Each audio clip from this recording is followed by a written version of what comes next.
El reportaje de hoy lo dedicamos a conocer la historia de Castiblanco y también de nuestros vecinos. Para ello recurrimos a Fernando López, quien nos va a desvelar algunos secretos y acontecimientos de la vida de un castiblanqueño. Nos referimos a Pedro Illán Aguirre. Fernando, ¿quién fue Pedro? Bueno, pues Pedro fue un castiblanqueño, nace aquí en esta parte del pueblo, nace el 11 de abril de 1912. Aquí esta parte, en aquellos años de principios de 1900, era cuando el casco urbano crece para esta parte.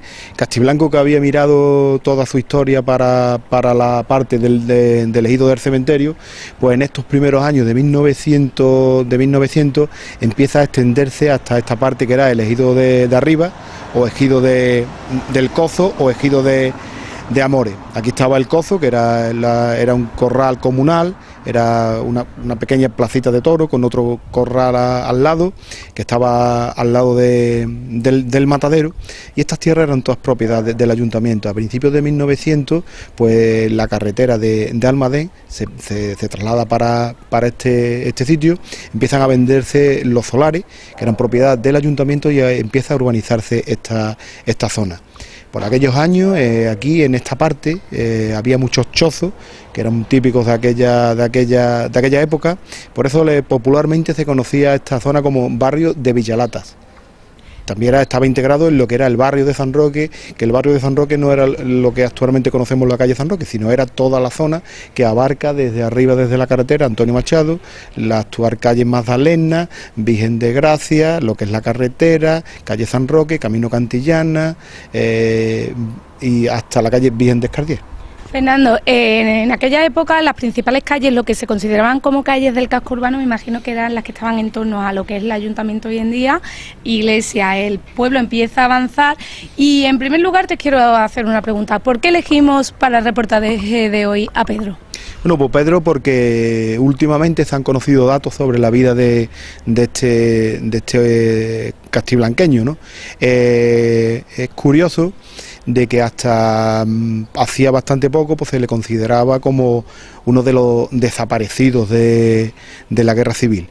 Él, como te he dicho, aquí nace en 1912, su padre era Francisco Illán y Antonia Aguirre, y desde muy pequeño, pues desde prácticamente con 18 años, pues está muy implicado en la vida de los sindicatos de aquí de Castiblanco. Había dos sindicatos, dos centros obreros, un centro obrero anarquista de la CNT-FAI y un sindicato de la UGT, de la Unión General de Trabajadores. Ahora vamos a hablar un poco de cuál fue su historia. Sí que, como ya ha comentado Fernando, lo situamos en un periodo de la historia de Castiblanco, correspondiente a lo que es la guerra civil, un periodo que tú has analizado, que has estudiado. Me hablas que, bueno, no sé cómo era la familia de Pedro, imagino que por la zona en la que residían era una familia humilde, de gente trabajadora y que, bueno, trabajaba en el campo, ¿no? Pues sí, era jornalero, y su madre sabemos de que era carnicera, por eso el mote que se le conocía aquí en Castiblanco era Pedro el de la carnicera, que con ese nombre aparece en muchos documentos de como desaparecido en la guerra civil, hasta, ya te digo, hasta ahora que se han encontrado datos más concretos sobre él. ¿Se sabe si tenía familia, Pedro? Sí, pues tenía hermanas que todavía descendientes suyos quedan aquí en Castiblanco. Él no llegó a tener descendencia aquí, pero tiene sobrinas, actualmente quedan todavía sobrinas y sobrinos nietos. ¿Cómo fueron esos primeros años de infancia de Pedro, o según la historia, los datos que tenemos de aquella época? Bueno, pues eran datos, ahora los datos que aparecen son años complicados, ¿no? Para lo que era la clase obrera, muy limitada y muy siempre por las hambrunas, por la escasez de trabajo. Como Castiblanco era un pueblo que dependía bastante del trabajo del campo, pues estaba supeditado a lo que había en las fincas. Entonces había había paro, por los datos que tenemos, pues el fenómeno del paro pues estaba bastante extendido y había bastante preocupación social en ese sentido. Cuando hablamos de que Pedro pues entra en un sindicato, por lo que nos podemos imaginar, a pesar de las condiciones de la época, imagino que sería un niño que algo de estudios realizaría por el conocimiento de que se pone al frente del sindicato, ¿no? Bueno, él no estaba al frente, era un afiliado más del sindicato que la verdad que tenía bastante gente afiliada. Y la verdad es que se sabe que sabía leer y escribir, en los censos aparece como tal, y bueno, en aquellos primeros años ya él nace en el año 12, pues en los años 20, pues ya empezaba esta preocupación obrera de formarse, ¿no? Incluso había escuelas, aparte de la escuela que existía de niños, pues escuelas nocturnas, a lo mejor de gente implicada en los sindicatos que daban clases. Aquí residiría en esta zona, no sabemos en concreto el número, pero bueno, por lo que calculamos era la zona donde más se ubicaban los chozos, en esta parte de la calle Magdalena. Aquí sí pasaría Pedro los primeros años de vida, ¿no? Pues jugueteando por estas calles. Jugueteando por esta calle, que no estaría como ahora, por supuesto. Y campesino, con galán y con modesto, con el comandante Carlos, no hay miliciano con miedo. Anda, jaleo, jaleo, ya se acabó el alboroto y vamos al tiroteo, y vamos al tiroteo.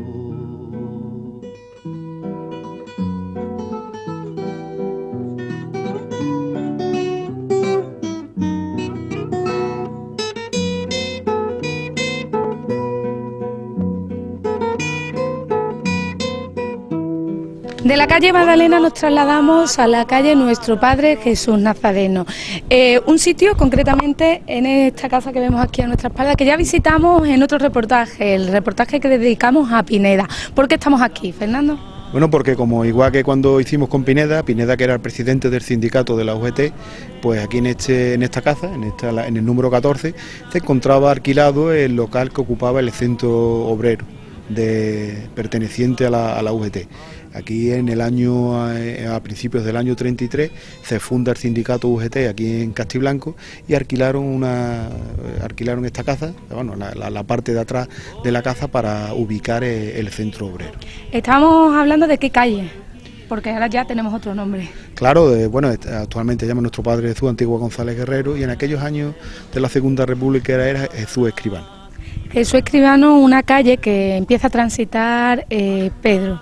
Hemos dejado los datos que teníamos, nació el 11 de abril de 1912, tiene ya casi 20 años, 21 sí, concreto, porque los siguientes datos que aparecen los situamos en 1933. Sí, a partir de la fundación del sindicato ya aparece como se empiezan a hacer movimientos sindicales, el sindicato empieza a movilizar, y nos aparece que en el año 33, el 20 de marzo, es detenido junto con otros dos sindicalistas por daños ocasionados en unos postes o marmolillos en la carretera del Pedrozo, concretamente en la Cuesta de los Melonares.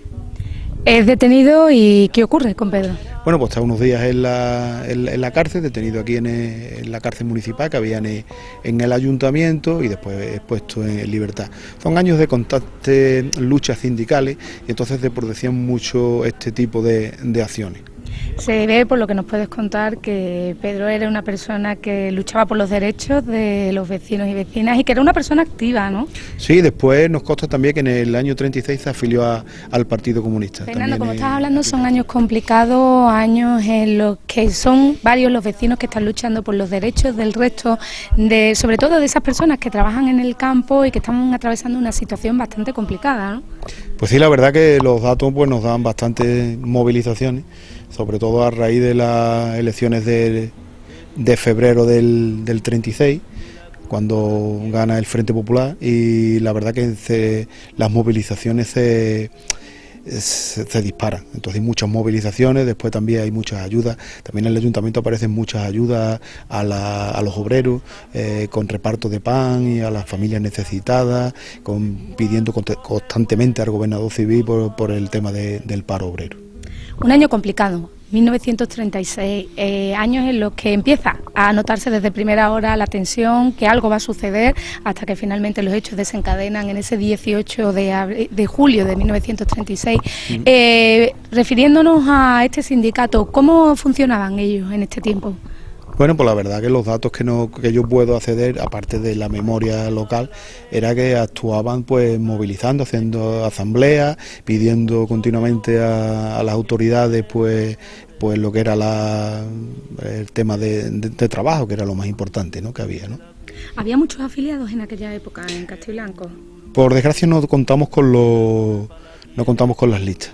Lo que podemos saber es después por informes que se producen después de que tal o cual vecino estaba afiliado a un sindicato. Son ya después informes políticos sociales ya de la época de la dictadura. Sin embargo, tenemos que decir que Pedro Illán Aguirre no solo se contenta con pertenecer a un sindicato, sino que además se afilia a un partido, que en este caso sería el Partido Comunista.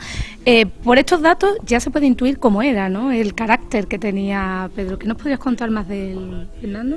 Bueno, pues la verdad es que su familia también pues no tiene muchos más datos, ¿no?, porque hace muchísimos años, estamos hablando de 80 y tantos años, y entonces pues tienen pocos datos de la actividad política, pues ninguna, porque ellos no sabían que se había desarrollado esta actividad, y después pues tampoco, por desgracia, pues el tiempo va pasando y entonces pues no tenemos muchos más datos sobre su actividad. 18 de julio de 1936 estalla la guerra civil, no obstante hasta Castiblanco no llegan, hasta pasado unos días después. Sin embargo, ya Pedro Illán Aguirre no está en ese momento aquí en Castiblanco. No, bueno, Pedro Illán huye a zona republicana pues antes de la toma del pueblo, que fue el 3 de agosto del 36. ¿Por qué motivo huye ya a la zona republicana, inclusive antes de que tomen el pueblo? ¿Se puede más o menos por esos datos? Bueno, ya estamos hablando de que ya el 18 de julio Sevilla estaba ocupado, bueno, lo que digamos el centro, hasta el 24 no ocupan el resto de la ciudad, ya después se lanzan a tomar todos los pueblos de la provincia, y bueno, ya se sabía lo que estaba pasando, lo que se estaba deteniendo a la gente de izquierda, y bueno, pues huyen, bueno, hay casi 42 castiblanqueños que huyen a zona republicana, más los que se quedan huidos en el campo, en el término municipal. Por las fechas con las que contamos, o que trabajamos y que barajamos, ¿huiría solo hasta Madrid? ¿Iría acompañado de otros vecinos del pueblo? No, hay 42 huidos a zona republicana, ¿eh? Después tenemos, ya te digo, por lo menos 20 y tantos están huidos aquí en el término. Tienes que ir a Madrid a empuñar un fusil. Si te quieres casar con la chica de aquí, tienes que ir a Madrid a empuñar un fusil.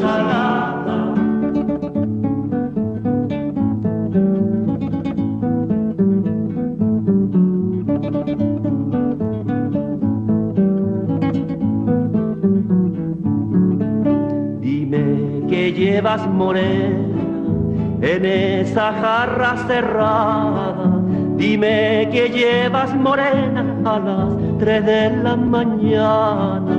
Llevo la sangre que corre por las llanuras de Soria, pa' tirarla a los fascistas para que tengan memoria. Si te quieres casar con la chica de aquí, tienes que ir a Madrid a empuñar. Nos desplazamos ahora hasta uno de los puntos en los que se pueden ver una panorámica del pueblo, y lo hacemos porque desde el 18 de julio, que estalla la guerra, hasta el 3 de agosto, que es cuando se toma el Castiblanco, se pierden ya los datos de Pedro aquí en el municipio y ya no lo volvemos a ubicar en su pueblo. Él sale hacia Madrid, y ¿qué otros datos quedan constancia de él? Bueno, pues últimamente se han descubierto bastantes datos, ¿no?, sobre su historia, ¿no? Él llega a principios de septiembre del 36, una vez que se ha ido del pueblo, llega a Madrid. Allí se incorpora a las milicias del V Regimiento, que pertenecían al Partido Comunista, en el cuartel de la Montaña. Entonces empieza ya, una vez ya últimos de septiembre, empieza a luchar en los frentes de batalla. A últimos de septiembre participa en el enfrentamiento con los sublevados en el frente de Toledo. En noviembre participa en los combates alrededor de Madrid, en Carabanchel y en la misma Madrid, en la ciudad universitaria. Cuando hablábamos antes en la zona donde estaba la sede de la UGT en aquella época, me comentabas que había 42 personas que se marchan del pueblo hacia la zona republicana para luchar. ¿Se tiene constancia de algunos compañeros con los que estuvo en este tiempo? Bueno, pues es que los datos sobre el ejército republicano se están digitalizando a día de hoy. Entonces contamos con algunos datos, no orales, porque claro, por desgracia pues no tenemos testigos ya presenciales de aquellos hechos, pero se van filtrando poco a poco testimonios, ¿no? Sabemos ya de muchos castiblanqueños que participan y toman parte en el ejército de la República. El mismo Manuel Pineda, que habíamos comentado ya antes en aquel reportaje, pues estaba también en el ejército republicano. También tenemos comisarios políticos como José Terrón Jarillo, que también pertenecía a la UGT, que estaba en la 100 Brigada Mixta. Tenemos a Cayetano Santos, que también estaba de comisario político en el ejército del centro, y poco a poco se van apareciendo más datos sobre estos soldados castiblanqueños que participan en la lucha en el ejército republicano. Soldados castiblanqueños que van dando pasos firmes y bueno, en los que se denota la lucha por sus ideales, ¿no? Este es el caso de Pedro, que en ningún momento frena su compromiso con sus ideales y bueno, va marcando territorio, podríamos decirlo así. Pues sí, él continúa, como ya te he dicho, en las milicias del V Regimiento, que pertenecían al Partido Comunista. Él se forma en el cuartel de la Montaña, donde estas milicias tenían su sede, que fueron el germen del Ejército Popular de la República, porque tenían más preparación, tenían más instrucción que el resto de las milicias. Aquí nos enseñan cómo se mata en la guerra. Ay, que yo no tiro, que no, ay, que yo no tiro, que no, ay, que yo no tiro contra mis hermanos. Ay, que yo tiraba que sí, ay, que yo tiraba que sí, contra los que ahogan al pueblo en sus manos.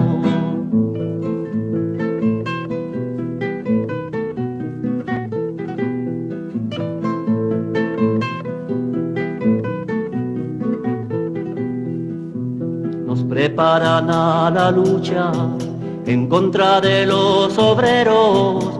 Un rayo me parta a mí si ataco a mi compañero. La guerra que tanto temen no viene del extranjero. Son huelgas igual que aquellas que lograron los mineros. Ay, que yo no tiro, que no, ay, que yo no tiro, que no, ay, que yo no tiro contra mis hermanos. Ay, que yo tiraba que sí, ay, que yo tiraba que sí, contra los que ahogan al pueblo en sus manos.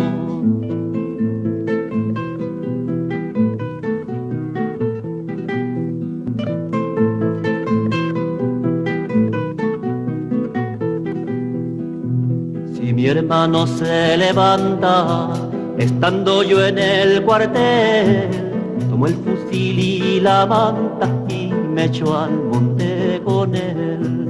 Oficiales, oficiales, tenéis mucha valentía. Veremos si sois valientes cuando llegue nuestro día. Ay, que yo no tiro, que no, ay, que yo no tiro, que no, ay, que yo no tiro contra mis hermanos. Ay, que yo tiraba que sí, ay, que yo tiraba que sí, contra los que ahogan a España en sus manos.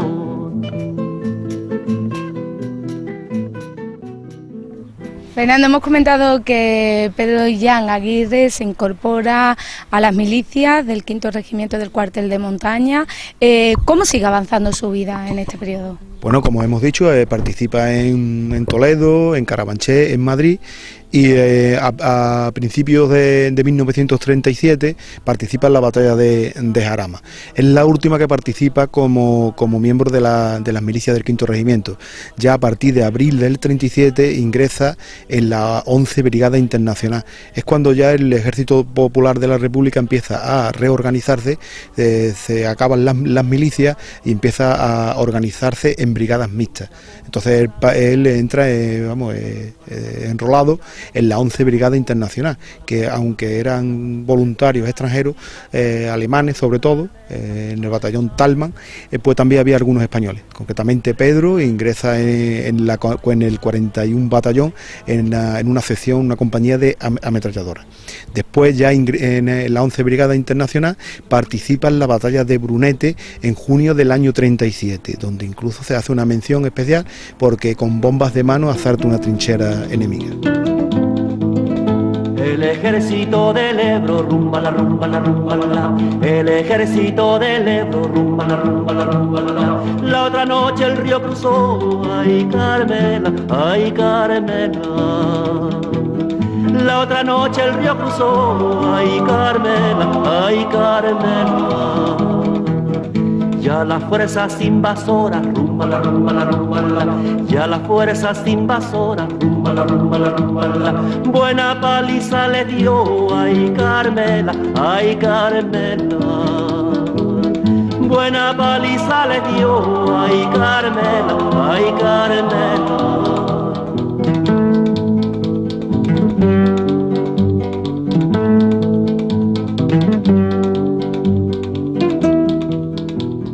Fernando, en la época a la que te estás refiriendo, tan solo tenía Pedro 25 años, pero 25 años que, podríamos decirlo, él supo aprovechar ya no solo la fuerza de la juventud, sino también, lo hablábamos antes, de ese compromiso por los ideales que este castiblanqueño tenía desde muy jovencito, ¿no? Tanto es así que inclusive en esta batalla de la que me hablaba recibe un nombramiento.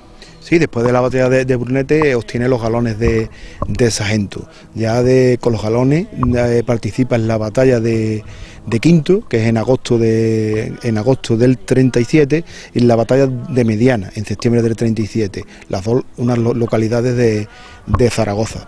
Ya después de estas dos batallas, el 27 de noviembre del año 37, además de sargento, es nombrado comisario político de la primera compañía del batallón de ametralladoras de la 11 Brigada Internacional. Los comisarios políticos eran una especie de, era un mando dentro de las compañías y del ejército republicano, que era, digamos, una especie de delegado sindical, de lo que hoy en día sería un delegado sindical, que se encargaba de instruir a la tropa en materia política. Y bueno, y era un mando, vamos, que tenía era considerado como sargento, teniente, depende del grado que tuviera. Como tu madre, bendita sea la rama que al tronco sale morena salada, que al tronco sale. Niña, paso la noche, niña, pensando en ti, por tu amor yo me muero, desde que te vi, morena salada, desde que te vi.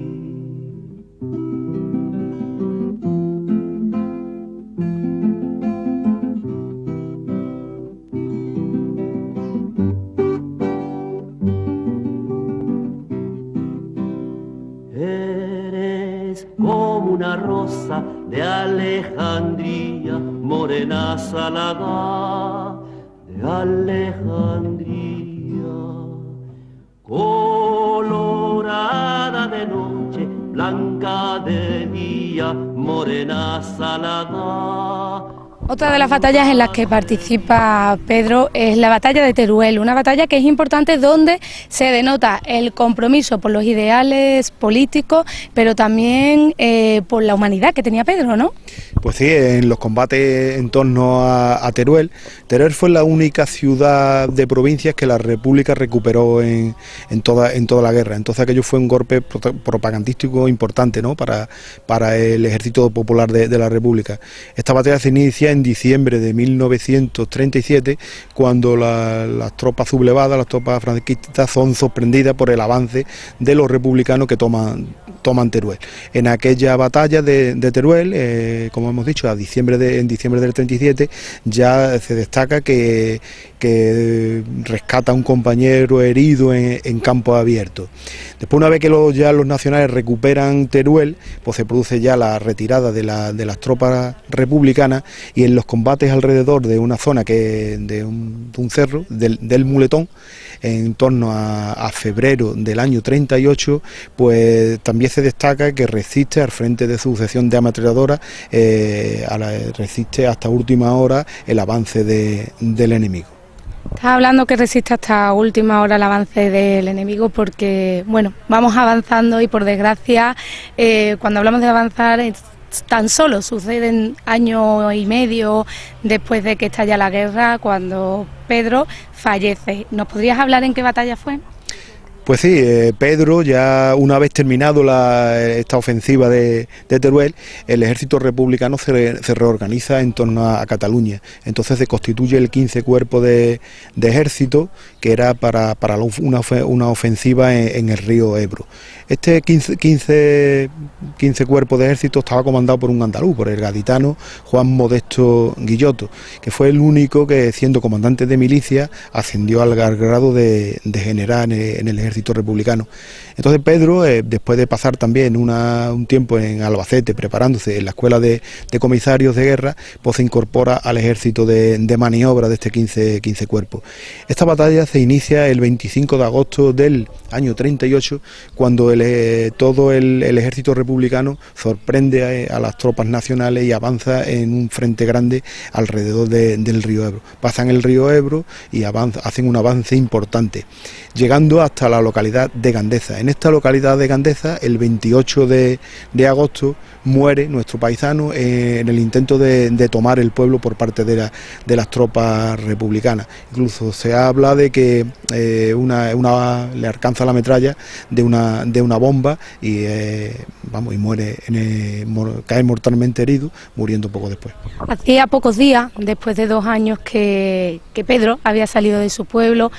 Pedro no vuelve a Castiblanco desde antes de ese 3 de agosto de 1936. Sabemos, Fernando, que tú eres una persona que te interesa por escuchar a los vecinos, porque te cuenten esa historia popular que, bueno, muchas veces trasciende más que la que queda constancia en datos bibliográficos. Me has dicho que poco se conoce de la vida de Pedro, que gracias a los archivos sí que se han encontrado nuevos datos, pero de sus familiares, aquellos que todavía viven aquí, ¿qué cuentan? Pues ya te digo, como he dicho antes, poco cuentan porque hace muchísimos años, estamos hablando de 80 y tantos años, entonces ya la memoria pues se va perdiendo. También son años duros de que de estas cosas no se hablaba mucho. Por miedo y también porque tampoco se conocía, todos los sobrinos nietos pues no los conocieron, incluso sus sobrinos carnales pues tienen muy pocos recuerdos de. Entonces es importante hoy en día toda la información. ¿Por qué? Porque estamos conociendo, por ejemplo, esta historia de un paisano nuestro que no se sabía. Era un mero dato de que había desaparecido del pueblo, pero poco más. No se sabía más nada de él. E incluso todos estos datos pues están sacados de un periódico que editaba la 11 Brigada Internacional, el periódico Pasaremos, que se titulaba así, que dedica un artículo, 2 artículos exclusivamente a Pedro y Jan Aguirre, el título es contundente: ha caído un héroe y nuestro camarada Pedro ha caído, y con una foto, ponen una foto de él, que es la única que tenemos de él. Es una foto bastante explicativa porque Pedro viene con una boina que tiene el emblema de los comisarios políticos, la estrella roja con una línea roja de bajo, que era lo que correspondía a comisario político de compañía, y tiene un abrigo, y en la solapa del abrigo tiene el emblema de las Brigadas Internacionales, una estrella de tres puntas. Creo que es importante que conozcamos nuestra historia de gente que luchó por sus ideales, y que aparte, pues mira, es curioso porque precisamente en la batalla del Ebro muere Pedro, que tengamos constancia, muere Pedro en el lado republicano, pero también muere otro castiblanqueño en el lado de enfrente. Un castiblanqueño que lo habían movilizado y que por circunstancias estaba allí, y muere. Dos paisanos que estaban en distintos frentes. Fernando, quiero hacer hincapié en una cosa que has comentado. Aquí, en Castiblanco, queda como que Pedro desaparece. Sin embargo, a nivel nacional, por este periódico Pasaremos, se habla como una persona con bastante repercusión dentro del bando republicano, a diferenciar, ¿no?, ese tipo de testimonios. Uno como desaparecido, que no se sabe nada de él, inclusive se podía haber pensado que sale huyendo y no quiere saber nada, y en otro se sitúa como un héroe. Pues sí, la verdad que el artículo llama bastante la atención, pero porque lo recalcan bastante, que es un héroe, y además el compañerismo que tenía con los demás compañeros, y que incluso pues los españoles de la brigada, incluso y los extranjeros, pues todos habían lamentado bastante su pérdida. Yo creo que estas cosas pues es nuestra historia, y debemos de estar orgullosos de ella, ¿no? Y lo que tenemos que intentar, pues, rescatar todas estas cosas del olvido. Fernando, para finalizar, ¿con qué te quedaría o qué destacarías de la vida de este castiblanqueño? Bueno, pues la verdad es que parece una vida de película, ¿no? Tú lees el artículo, lees su historia, y pues se te va la idea de que pues es una vida para hacer una película. Y era paisano nuestro, y era de aquí, nacido aquí, y uno de los nuestros. Que no, palomita, que sí que no trabajo yo.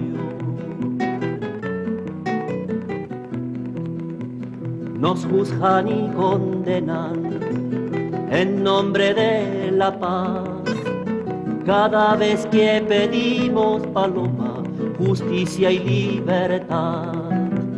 Pero la paz tú eres, y con ellos no estás, que vuelas con nosotros. Pues hasta aquí este reportaje dedicado a la vida de Pedro Illán Aguirre, un castiblanqueño que nació en lo que hoy es la calle Magdalena, antiguamente conocida como la zona de los Chosos, y que en el verano de 1936 huyó hacia Madrid en la lucha por unos ideales.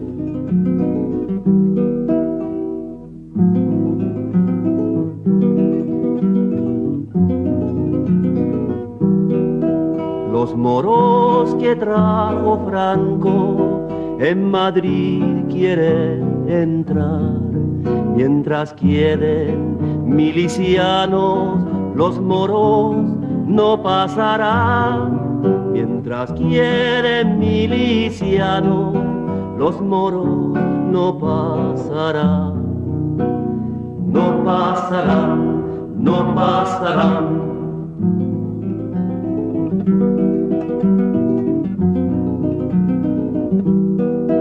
Aunque me tiré en el puente y también la pasarela, me verás pasar el Ebro en un barquito de vela. Me verás pasar el Ebro en un barquito de vela. No pasarán, no pasarán.